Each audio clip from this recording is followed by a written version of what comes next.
porque ya no existe como sujeto particular. Incluso su capacidad de producir, de hacerse llegar, de hacer cosas en el mundo, de producir cosas en el mundo, ya no es particular, es universal.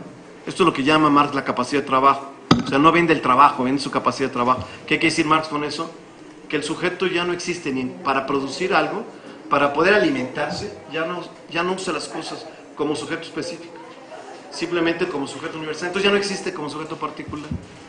Y entonces es una clase universal. Y por lo tanto es posible plantearse el problema de la verdad histórica. No como algo, como Comte, como algo que está en el origen de los seres humanos y como algo que progresa en la historia humana, sino que algo que surge como coyuntura. Por lo que ustedes crean, de repente surgió esta sociedad universal. Bueno, y por eso Marx desarrolla este modelo, que nuevamente es un intento de resolver esta contradicción entre validez y historicidad o producto social del conocimiento. El error de Marx, desde mi punto de vista, es que confundió universalidad con totalidad. Lo cierto es que los obreros no expresan todas las potencialidades humanas, aunque podamos solidarizarnos con algunos de esos problemas, pero no expresan todas las potencialidades humanas, ¿no? Por eso nunca supieron integrar en los movimientos obreristas a los problemas de género, ¿no? O a los problemas de diversidad étnica o cultural. No pudieron integrarlos porque no hay una forma de integración realmente. Ese sujeto universal no expresa todas las potencialidades humanas. Entonces, esa historia universal pues también se cae. Bueno, y después vienen otras etapas del pensamiento sociológico. Por ejemplo, el intento de la época de la sociología académica es un intento de resolver el problema de otra manera. Es algo que estaba ya en el modelo kantiano de la diferenciación de las esferas de la ética, la moral, ¿no? Y la ciencia, pero que en realidad quiere otra dimensión en la lectura sociológica de finales del siglo XIX, principios del XX, que es la idea de que la ciencia sí es un producto social, pero es un producto que establece una forma de diferenciación social. Y por lo tanto, la ciencia lo que es simplemente una esfera diferenciada del resto de la sociedad. Es posible establecer formas de conocimiento más o menos válidas, nunca verdades radicales, pero más o menos válidas, en la medida en que podemos entenderla como un espacio diferenciado. Y por lo tanto, su validez radica en la posibilidad de plantearse objetos y problemas de conocimiento que son independientes de otras consideraciones sociales. Esto también planteó muchos problemas, sobre todo cuando surge toda esta idea de una sociología que en el fondo es claramente conservadora, en la década de los 50, 40 y 50, que es la crítica a las ideologías, y en la que surge todo un modelo crítico de decir, la verdad de las cosas es que ese modelo de autonomía no es tan autónomo. Es un modelo que al final de cuentas sí tiende a privilegiar ciertos esquemas. Y era lo que pasaba en la sociología académica de los años 50 y 60, eran modelos muy conservadores. Y Mills en Estados Unidos, y Habermas en Alemania, Winch en Inglaterra, y ciertas versiones del marxismo estructuralista en Europa, empezaron a cuestionar la supuesta neutralidad de esto y la falta de compromiso, la idea de que podemos manejarnos con cierto espacio de autonomía. ¿Qué tan autónoma y qué tan comprometida o no comprometida era ese modelo? Y ahí surgieron otros modelos de reflexión sobre esta tensión entre validez y producción social de conocimiento. Y entonces surgió la idea de que podíamos resolver el problema aclarando nuestros compromisos. Y esto es lo que lleva a este modelo posmoderno, que es muy importante en cuanto a sus reflexiones, pero como decía, aunque radicaliza este desencanto y se vuelve una cuestión de la nada. Y es la idea de que tan sospechoso suena el que se compromete como el que se dice neutral, como el que se dice comprometido, ¿no? Es decir, hablar a nombre de la clase obrera, o los campesinos, o los mexicanos, o el pueblo. Hoy se vuelve una referencia vacía de contenido, ¿no?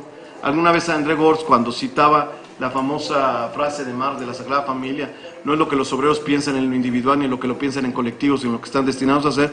André Gorz decía, bueno, ¿y quién es Marx para saber lo que los demás no saben? ¿No?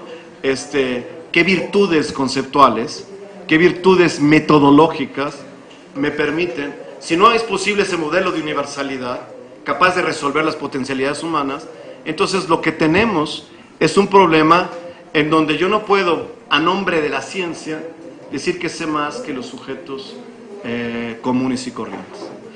Bueno, esto es lo que me parece que prepara el cambio para la teoría sociológica en los últimos 20 años. ¿Qué es lo que hace la teoría sociológica en sus diferentes versiones en los últimos 20 años? Por ejemplo, recupera la dimensión subjetiva de los actores. Esto era muy importante porque en todos los modelos, no en todos, en muchos de los modelos anteriores, el conocimiento científico de la sociología se basaba en la idea de que se puede ir más allá de lo que los sujetos pensaban, ¿no? O sea, lo que los sujetos el pensamiento es un producto social, ¿no? Entonces, mediante ciertos atributos de abstracción, ¿no? Podemos abstraernos y construir modelizaciones que nos permiten ver las estructuras que subyacen, ¿no?, al pensamiento de la gente común y corriente. El sentido común es una especie de epifenómeno, de reflejo, ¿no?, de estructuras subyacentes, y por lo tanto, si nosotros vamos por abajo, aunque sean abstracciones, si vamos por abajo de lo que la gente piensa, pues entonces podemos resolver estos dilemas, ¿no? Bueno, ¿qué es lo que pasa, digamos, a partir de autores como Giddens, Bourdieu, el mismo Habermas, Luhmann, etcétera? Es que ellos empiezan a romper con ese dualismo, ¿no?, entre consciente e inconsciente, ¿no? No en el sentido psicoanalítico, sino en ese sentido que estoy diciendo, ¿no? Lo que son por debajo de lo que los sujetos piensan y lo que está por arriba de lo que los sujetos piensan, ¿no? O sea, esto se rompe y entonces empieza a surgir discusiones como las de Giddens, ¿no? Lo que el sujeto piensa en la vida cotidiana es el elemento fundamental a entender y el elemento a partir del cual nosotros tenemos que entender cómo se estructura la sociedad. Él hace una crítica que también hizo Bourdieu a la vieja modelo estructuralista, pero también a Merton y también a Marx, porque todos lo manejan igual. O sea, Merton y Parsons, pero Merton es un clásico, porque Merton es el que lo dice con toda claridad. Es bonita la cita de Merton, por decirlo así, entonces todo el mundo la cita como ejemplo de lo que no se debe hacer, ¿no? Pero Merton decía, ¿por qué danzan las tribus Hopi la danza de la lluvia? Entonces dice, bueno, pues no porque piensen que va a llover, ¿no? No porque vaya a llover, ¿no? Entonces hay algo que ellos no saben por qué danzan, ¿no?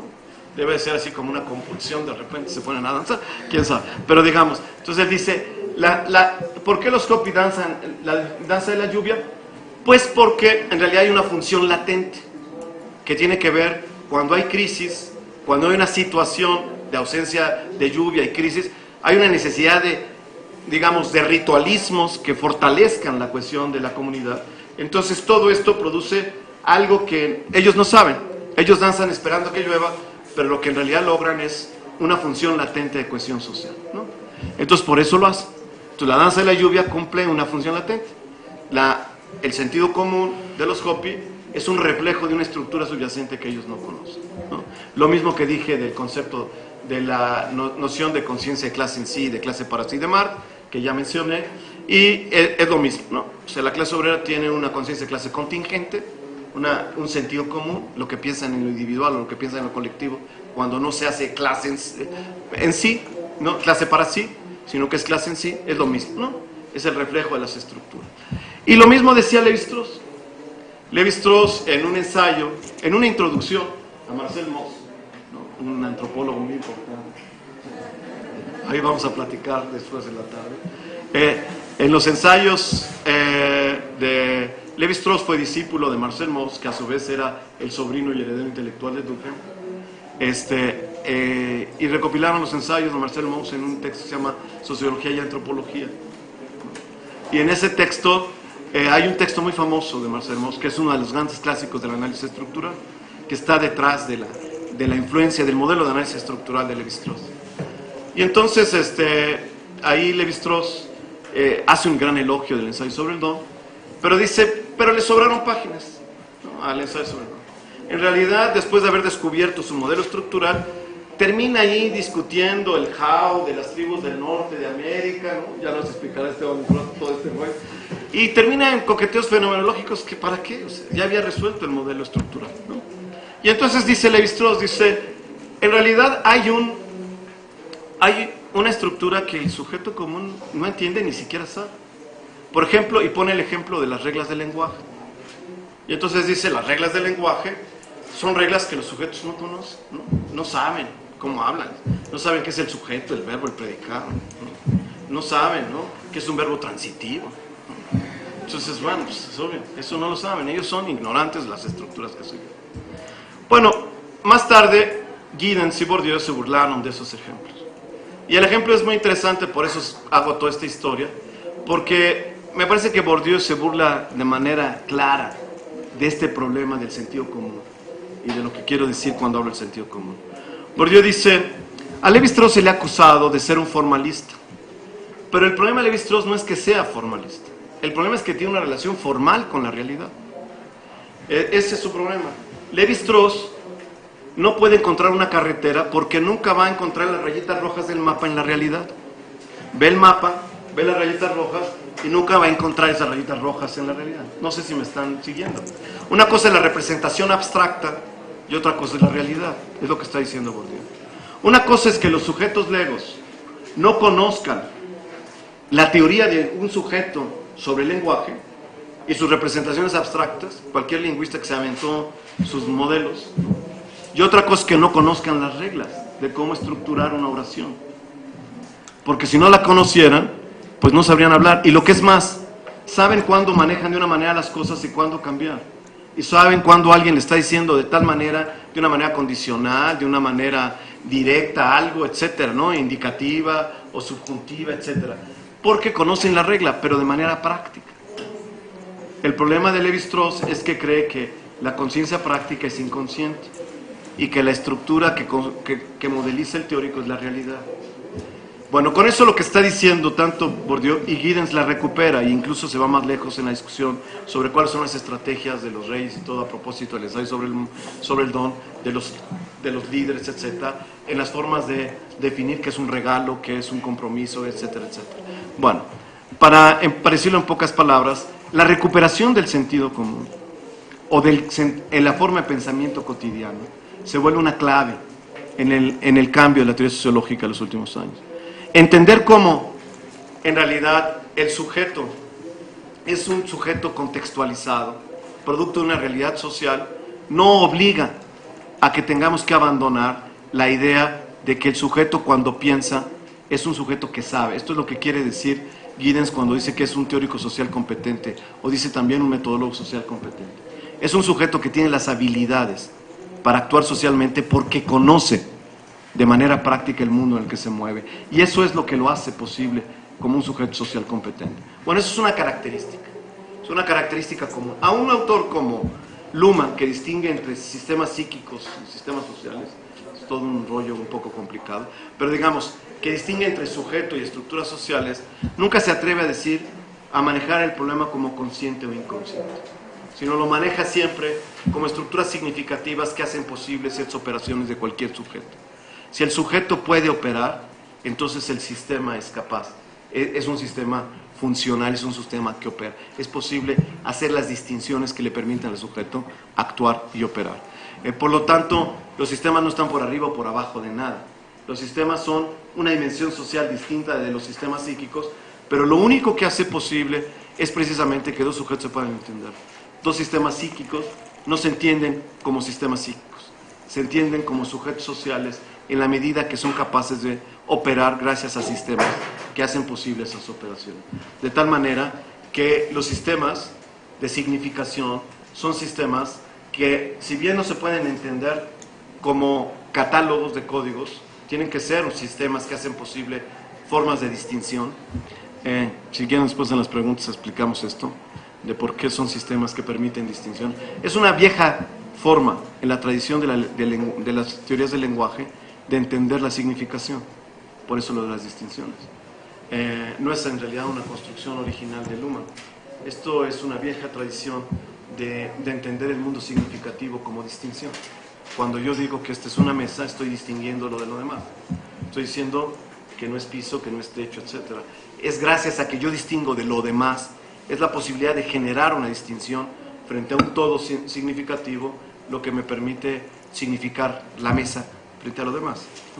Bueno, si quieren después lo vemos, pero esta es una característica también de una teoría de sistemas como la de Luhmann, que si bien se maneja en ese nivel, como la vieja análisis estructural, ya no maneja la distinción consciente e inconsciente. ya no maneja la distinción de que el conocimiento puede ir por debajo de lo que los sujetos en su vida cotidiana son capaces de ser y hacer, sino que es algo que está en la misma horizonte de los actores.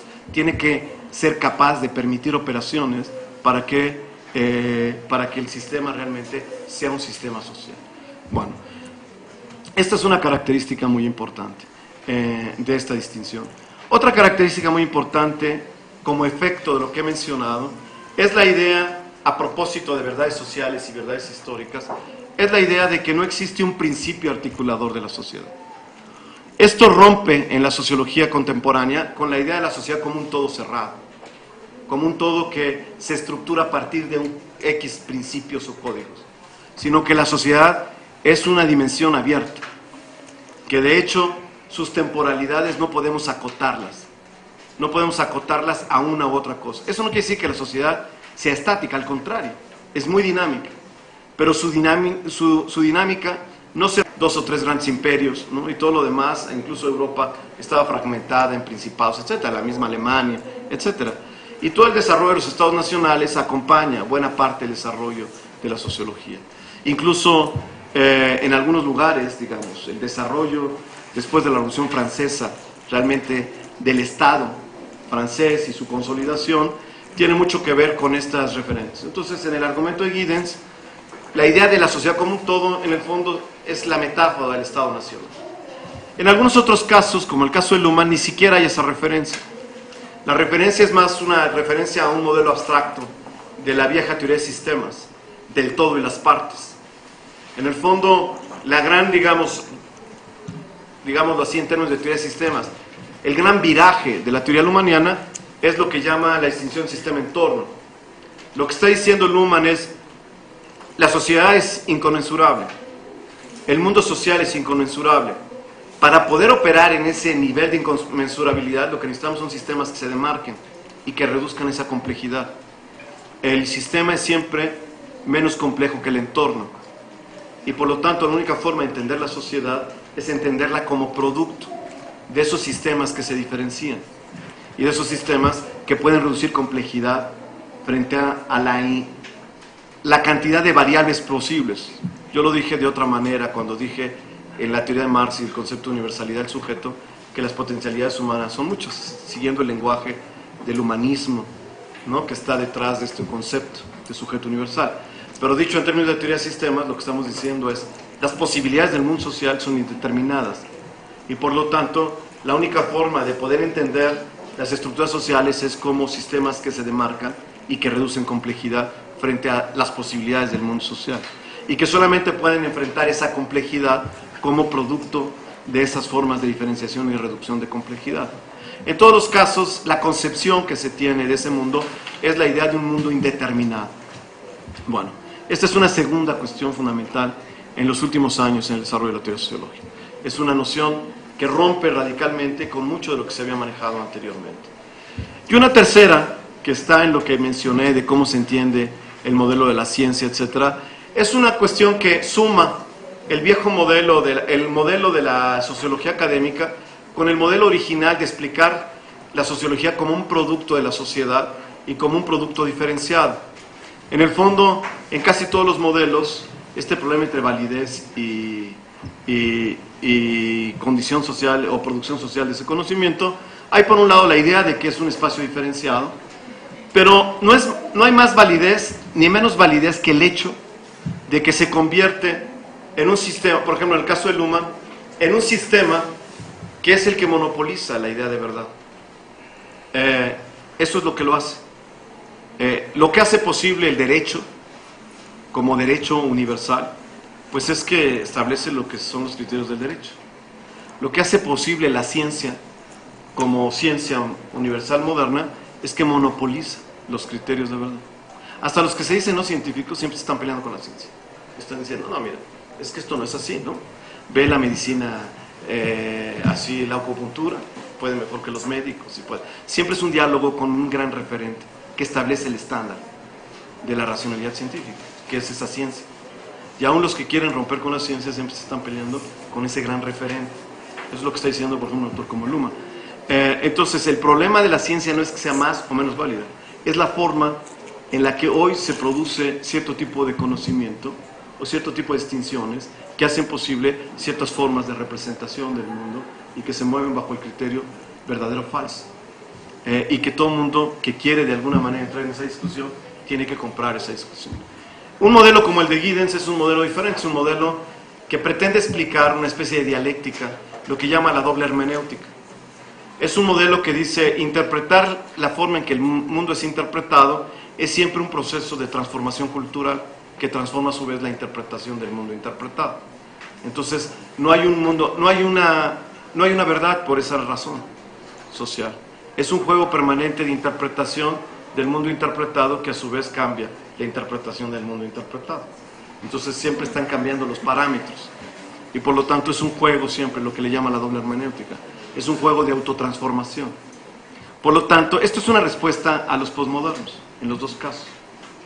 Es una respuesta porque lo que está diciendo Giddens, no fracasó la ilustración, o no fracasó el conocimiento y el proyecto de racionalidad. La falacia es esa concepción ingenua que se tiene del conocimiento. La idea de que el conocimiento nos resuelve los problemas y algún día llegamos al mundo feliz. En realidad eso no es cierto. El conocimiento está cambiando el mundo y todo lo que nosotros conocemos hoy de las instituciones sociales modernas ha sido transformado por las formas de conocimiento que se han producido en los últimos 200 años. Pero esa transformación lo único que produce es otro mundo que requiere permanentemente de nuevas formas de reflexión que permitan afrontar las nuevas realidades. Y lo que está diciendo Luhmann es algo a su manera igual, ¿no? En realidad es una falacia, es cierto, no hay un criterio de verdad. Y no hay nada más que un sistema que dice que monopoliza el criterio de la verdad. Pero al final de cuentas ese sistema es capaz de producir ciertas representaciones que son necesarias para los que vivimos en este mundo. Si queremos discutir de determinada manera el mundo, no tenemos más que dos sopas. O le entramos a eso, o finalmente quedamos en la marginalidad de un mundo que no nos produce sentido. O otro tipo de sentidos, pero que no responden a lo que nosotros necesitamos. Si queremos entrar en el mundo que produce sentido a ese nivel, tenemos que entrar en ese juego. Y es punto. Es una forma de representar el mundo desde lo que llamamos ciencia. Y hay de dos sopas. O somos físicos y jugamos con la física, o hacemos cosmología y no sé, ¿no? Nos metemos en el budismo zen o cualquier otra cosa. Pero si queremos hacer realmente discutir sobre el movimiento de los planetas, pues tenemos que entrar en esa discusión. Lo demás no produce sentido. O produce sentido, pero no, en otro nivel. Lo produce como parte de otras creencias religiosas, es parte de otro mundo. No del mundo que hoy conocemos como ciencia y que produce sentido en ese nivel. Y al cual tenemos que entrarle o quedamos fuera de ese universo de sentido. Simplemente no hay sentido fuera de ese universo. No podemos producir distinciones que sean relevantes más que en ese universo. Ahora, ese universo tiene una paradoja. Esos universos tienen una paradoja. Desde la respuesta luhmanniana a las paradojas de la modernidad, también enfrenta lo que los posmodernos vieron como desencanto, y que obviamente Luhmann no lo ve como desencanto, sino lo ve sociológicamente. El mundo moderno es un mundo de sistemas universales incluyentes y parciales y excluyentes. ¿Por qué son universales y excluyentes? Porque cada uno de esos universos construye un universo de sentido del universo en el que se mueven, esto que estaba yo diciendo. Ustedes solo pueden producir sentido con respecto a un tipo de conocimiento como el que llamamos ciencia si entran en ese juego. Y en eso es universal e incluyente, ¿no? O sea, fuera de ese universo vivimos en la marginalidad. Y lo mismo en el derecho, y lo mismo en la política, y lo mismo en la educación, etc. Pero al mismo tiempo es parcial excluyente. La ciencia no puede resolver las broncas de la política, y la política no puede resolver las broncas del derecho, y el derecho no puede resolver las broncas de la política. Entonces, al final de cuentas, no hay una representación unitaria del mundo, y vivimos en un mundo de representaciones parciales del mundo, aunque todas son universales. Esto tiene muchas consecuencias teóricas importantes. Creer que hay muchas representaciones parciales, pero individuales, es impensable, es inconcebible y es absurdo. Porque no podríamos entender las operaciones que hoy hacemos en el mundo social. Entender que el mundo tiene sus universales, moderno, y al mismo tiempo tiene sus paradojas, requiere de una solución muy ingeniosa como la que hace Luhmann. porque realmente hay universalidad en muchas cosas que permiten nuestras operaciones como sujetos sociales. Si no, ustedes no sabrían ni quién soy yo. Si fuéramos mónadas, que nada más nos entendemos de manera estratégica, pues, ¿y este sujeto qué es? ¿Qué me ofrece? Que esa es la gran crítica de Durkheim al utilitarismo. Cada vez, en el libro segundo de la división del trabajo social, lo que dice Durkheim es, cada vez que yo quiero entender el objetivo, la felicidad, etcétera, quedo en el vacío, porque para entender todo eso ya necesito otro referente. Y ese referente no puede ser la búsqueda de mis objetivos individuales. Bueno, esto es lo mismo que está en este juego. No podríamos entendernos si no hubiera estos universales, pero siempre son parciales. Son siempre representaciones parciales en el marco de la universalidad. Bueno, esta es la respuesta lumaniana a estos problemas que he estado mencionando. Y lo dejo aquí, ¿no? Para que discutamos. Bueno.